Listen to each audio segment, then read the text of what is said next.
Morning. Every single day, 17 Canadians die from addiction. This is a national emergency. Chaque jour, 17 Canadiens meurent de surdose. C'est une urgence nationale. And COVID has made it even worse. Since the start of the pandemic, opioid-related deaths have almost doubled. Families across the country are mourning lost children, lost parents, lost partners. As Prime Minister, I will treat the opioid epidemic as the health crisis that it is. That means that our focus should be on helping people with addictions, helping them get the help they need to recover. Comme Premier ministre, je vais traiter l'épidémie d'opioïdes comme une crise sanitaire. Ça veut dire qu'on va aider les gens qui souffrent de toxicomanie. Law enforcement should focus on dealers and traffickers, not on those suffering from an addiction. Canada's Conservatives will make recovery the focus of all federal programs on substance abuse, so that everyone suffering from addiction has the opportunity to recover and to lead a drug-free life. To realize this goal, we will invest $325 million over the next 3 years to create 1,000 new residential drug treatment beds and 50 recovery community centers. These will give those who are suffering from addiction, their families, and those who've recovered spaces where they can get help they need and support one another. Pour créer 1000 nouvelles places de traitement et 50 centres communautaires, un gouvernement conservateur va investir 325 millions de dollars au cours des 3 prochaines années. Ces centres vont offrir de l'aide et des soins aux gens qui souffrent de toxicomanie ainsi qu'à leurs familles. We recognize as well that Indigenous people have been hit particularly hard by mental health and addiction issues, and that all too often treatment programs are not designed with their needs in mind.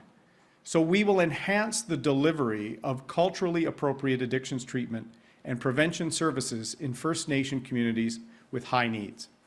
To do so, we will provide $1 billion over 5 years to boost funding for Indigenous mental health and drug treatment programs. And we will partner with the provinces to ensure that naloxone kits are available free of cost across Canada. Putting more of these kits in the hands of first responders, social workers, and family members will save lives. As a country, it is long overdue that we recognize that mental health is health. C'est le temps de reconnaître que la santé mentale est la santé.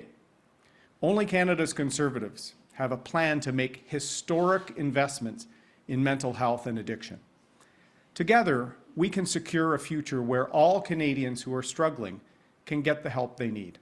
Ensemble, on va agir pour aider les Canadiens qui souffrent de toxicomanie. On va agir pour l'avenir. Thank you very much. Merci beaucoup. We will now be taking questions. Nous allons maintenant prendre les questions. First question. Hi, Mr. O'Toole, Abigail Beeman, Global News. Your platform talks about moving away from harm reduction towards recovery. Would a Conservative government work to block safe injection sites by revoking Health Canada approvals? No, we would not. We want recovery and treatment to also be at the core of a national approach that recognizes harm reduction, recognizes compassion within our criminal justice system for people with addiction, but making sure that recovery and wellness is there. So 1,000 treatment beds, 50 community centers, and a historic $1 billion investment for Indigenous peoples is a way to make sure treatment and recovery is there alongside harm reduction and other measures.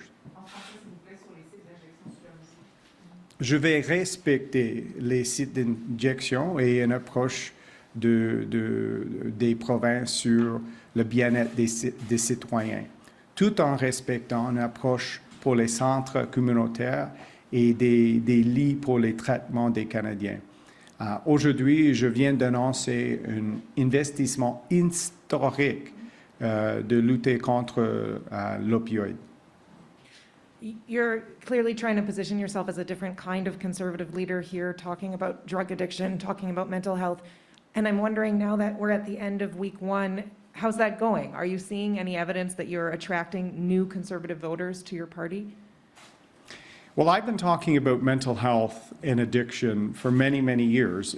From my work as a veteran and a veterans advocate, I have found that if you support people with mental health issues, including addiction, faster, they can get well. We need to treat mental health like any form of health.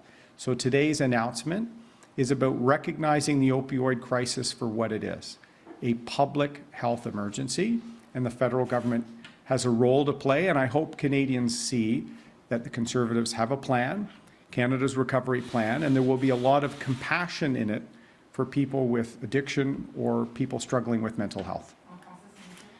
La santé mentale des Canadiens et Canadiennes est importante pour moi. Comme un ancien combattant moi-même, j'ai travaillé avec les anciens combattants sur leur santé mentale, sur toxicomanie, et on va traiter la santé mentale juste comme la santé. Et on doit aider les gens. Et aujourd'hui, je viens d'annoncer un investissement historique pour les programmes de traitement pour toxicomanie. Et c'est une approche moderne pour notre parti et c'est très important pour moi comme chef. Next question. Hi, Mr. O'Toole. Hannah Thibodeau with CBC National News. You are 7 days into the campaign so far, and I just want to get a feel from you and from your team how you are feeling 7 days in, some kind of behind-the-scenes insights, please. Well, I'm getting great feedback on Canada's recovery plan. I carry a copy around with me most of the time, as you see. Canadians deserve a plan. I'm a new leader with a new approach, and if they want to know where I think we need to go as a country, what issues we need to tackle, it's all right here. I truly think our best days are ahead of us, but we have to get people working. We have to restore faith in public institutions, fight mental health, including addictions, and have a national leadership approach, be more ready in the future as a country for crises, and get the budget back into balance over the course of the next decade. We're getting great feedback on our plan. Our candidates are showing a positive vision for our future, and I think it's a time for change in Canada.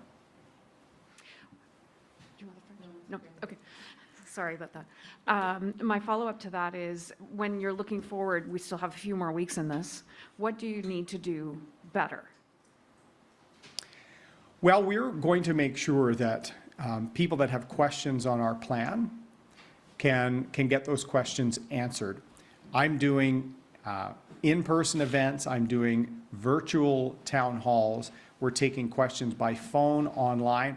I want more Canadians to be able to ask me a question on Canada's recovery plan. I'm here to be accountable for you. So send a note through conservative.ca. We will answer your question.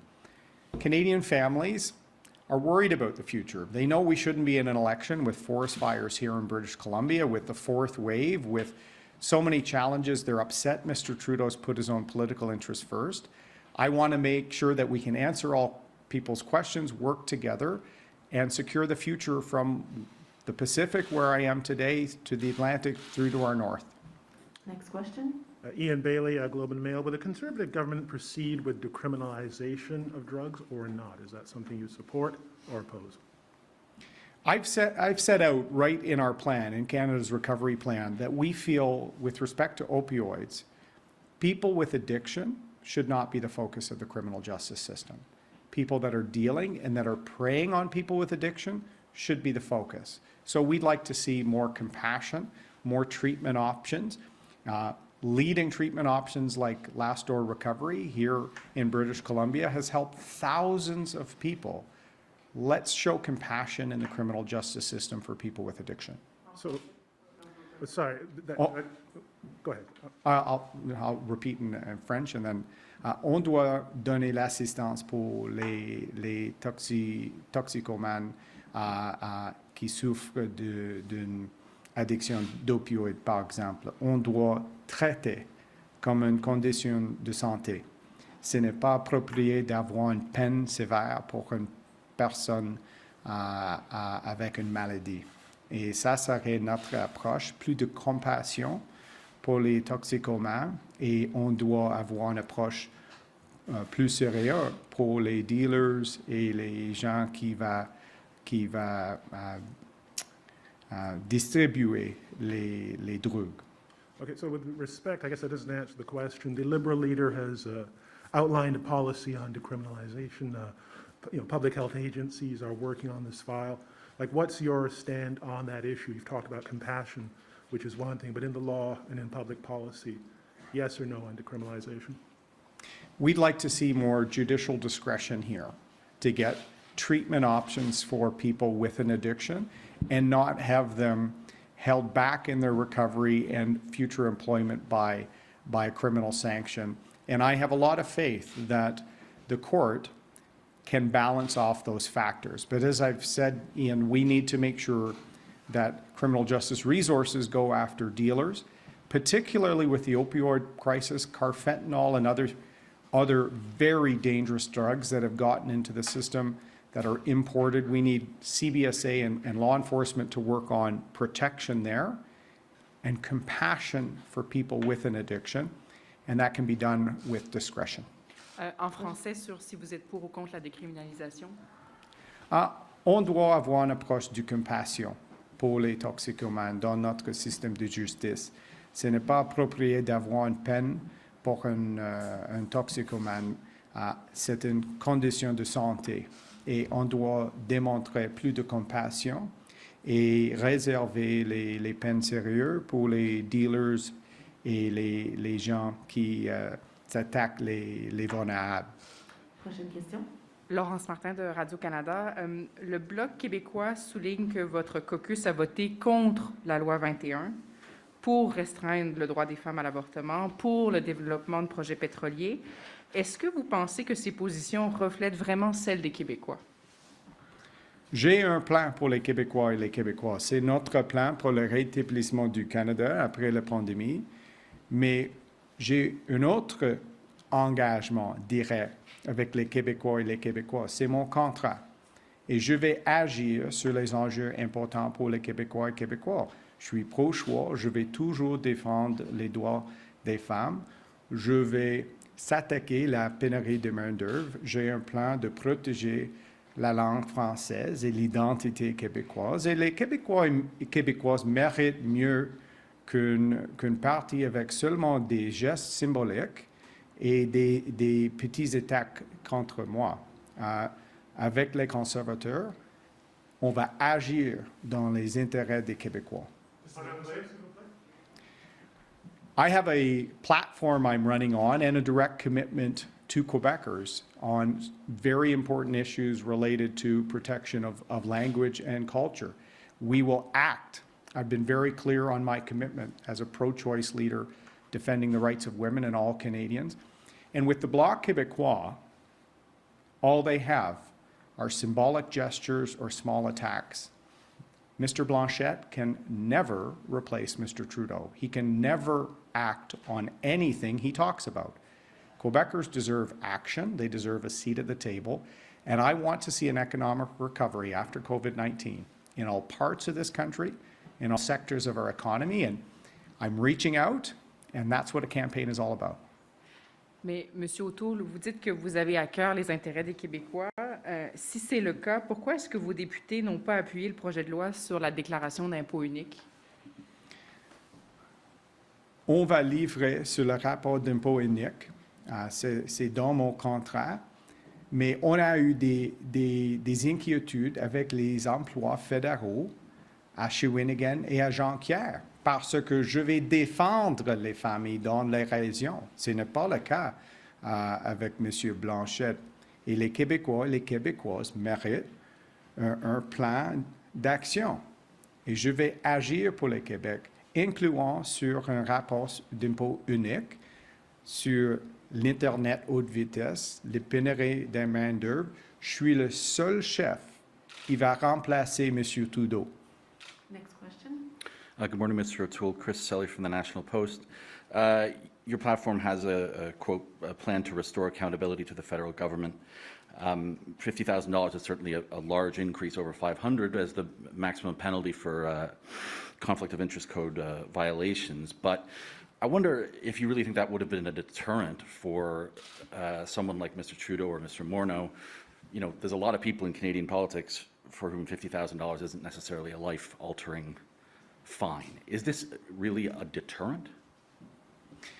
Well, in our plan, the second pillar being tough and accountability transparency laws, historically ethics laws were based on honor, and it would be an embarrassment for a public official to have been found breaching ethical laws. Mr. Trudeau has a problem with entitlement. Right from the beginning, he thinks being Prime Minister is about himself and people around him, as opposed to Canadians. So we are building up sanctions and penalties and accountability for breaking the law. Canadians in any other workplace, if they broke the laws of their workplace, there would be consequences attached. We're going to attach consequences. We're going to end the culture and cycle of cover-ups with Mr. Trudeau, and I think people losing faith in politics, people losing faith in our federal institutions, I'm asking for your trust to renew that faith, and part of our commitment is our accountability plan in Canada's recovery plan. The problem with rules like these, as opposed to an honor-based system, as you say, is that politicians, governments of all stripes, tend to try to get as close as they can to the line without going over it. What assurances can you offer Canadians that you will try to adhere to the spirit of these laws as opposed to just the letter, and to hold your cabinet, your team, to the same standard? That's the standard I've tried to hold myself to my entire life. When I went to military college, we had the slogan, truth, duty, valor. And it's best to always try and conduct yourself in a truthful and honorable way. And it's why I'm introducing myself to Canadians, and I'm giving them the plan that I'm going to deliver as Prime Minister. I think Canada's best days are ahead of us, but we have to have leadership. We have to have a plan, and I will be held to account, as I was when I was a minister, restoring faith with veterans who'd lost faith in the government so much that they were going to court. I was able to rebuild that faith and confidence through my engagement, through my commitment, and that's how I will conduct myself as Prime Minister. Next question. Kevin Gallagher, CTV National News. Mr. O'Toole, I'd like to know how you think this election is affecting Canada's response to getting Canadian citizens and Afghans who helped the Canadian mission in Afghanistan out of Kabul. Well, clearly, the federal government is in an election mode and should be actually focused on COVID, on the fires here in British Columbia, and the terrible situation in Afghanistan. What I find most frustrating is the fact that Mr. Trudeau squandered 5 years, squandered the last 6 months when veterans groups, NGOs were telling Mr. Trudeau and his team that there is going to be chaos, there's going to be risk in Afghanistan. We have to get people out of there. We've been trying to do that for many years, but like everything, Mr. Trudeau is never out in front as a leader, trying to make sure he's tackling the issues affecting our country. He's always scrambling, always playing catch up. I will be out in front to make sure I stand up for our citizens, our interests, and our positions and values in the world. I think that's what Canadians want to see. Monsieur Trudeau était toujours là et pendant la pandémie, et c'est la même chose avec la situation, la triste situation en Afghanistan. Il y a 5 ans, on a demandé un programme d'urgence pour les traducteurs, pour les contracteurs sur le terrain en Afghanistan, qui sont en danger à cause de leur assistance pour notre mission en Afghanistan. Comme Premier ministre, je vais agir pour nos citoyens, pour nos intérêts, et c'est le temps d'avoir un Canada fort sur la scène internationale. Just for a follow-up, as you know, as a leader, the circumstances aren't always fair, and those decisions often have tough consequences. I've heard this criticism you've made of Mr. Trudeau before. What I'd like to hear, though, is what would you do if you were Prime Minister and you had the same circumstances to deal with? How would you have Canadian troops, the Canadian government, and the diplomatic infrastructure behave or act right now? What would you do differently if you were Prime Minister in the same circumstances? I would act. I would lead. I have faith in our Canadian Armed Forces because I've served alongside and within our Canadian Armed Forces. We have the equipment and the work with our allies that could get our people out of there, get them out of harm's way in Afghanistan, if there was political will and leadership. But as I said, with Mr. Trudeau, we often get announcements, tweets, and never any follow-up in leadership. And that's just one of the many things I think is leading to a desire for change in this election, and I'm asking for people's trust to provide that leadership. Les Canadiens et les Canadiennes méritent de leadership. Et avec la situation en Afghanistan, on a eu une absence de volonté politique avec M. Trudeau en ce qui concerne les traducteurs et nos contracteurs sur le terrain. Comme d'habitude, M. Trudeau était lent. On a eu des belles paroles, des tweets avec M. Trudeau, mais temps après temps, zéro action concrète. Les Canadiens méritent un Premier ministre qui va agir dans leur intérêt. This will be the last question. Ce sera la dernière question. Hi, Mr. O'Toole, Chris Reynolds, Canadian Press. Just now you were asked about Vancouver's request for effective decriminalization of small possession of drugs like opioids, and you didn't say you supported that request. You did mention judicial discretion. I'm wondering if by judicial discretion you're referring to, or you're suggesting that it should be in the hands of law enforcement and judges as to how best to punish users for small possession of small amounts of opioids and other drugs. I don't think someone with an addiction should be punished. I think they should be helped. And what I've announced today is a plan to help, a plan to tackle the opioid crisis, at least show federal leadership as part of a combined effort, 1,000 treatment and recovery beds, 50 community centers.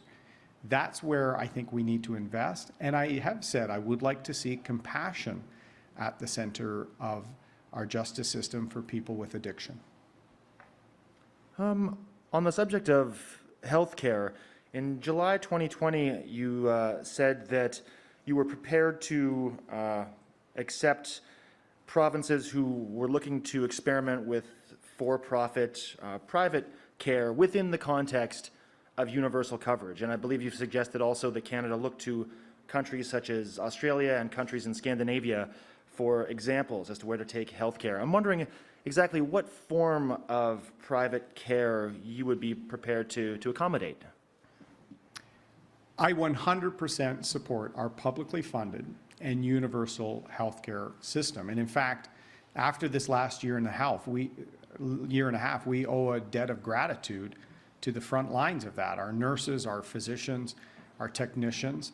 And what I'm offering is help. This Canada's Recovery Plan will have another $60 billion in new money for our public healthcare system. We're also offering, as I announced today, some specific major investments, $325 million for 1,000 treatment beds, $1 billion over 5 years for Indigenous-centered mental health and treatment options. We need to work together. We need to make sure our public system is strong, and we're making the investments to guarantee that. J'appuie notre système de santé public et universel, et je vais toujours défendre ça. Et dans notre plan pour le rétablissement du Canada après la pandémie, je vais investir 60 milliards de dollars dans notre système de santé. Et je vais aussi investir des fonds pour les toxicomanes. Et je viens d'annoncer ça aujourd'hui. Je vais avoir une approche sur la santé mentale aussi. Et je vais toujours respecter les champs des compétences des provinces et je vais avoir un fédéralisme de partenariat. This will be all for today. Merci beaucoup. Thank you very much. Thank you. Merci beaucoup.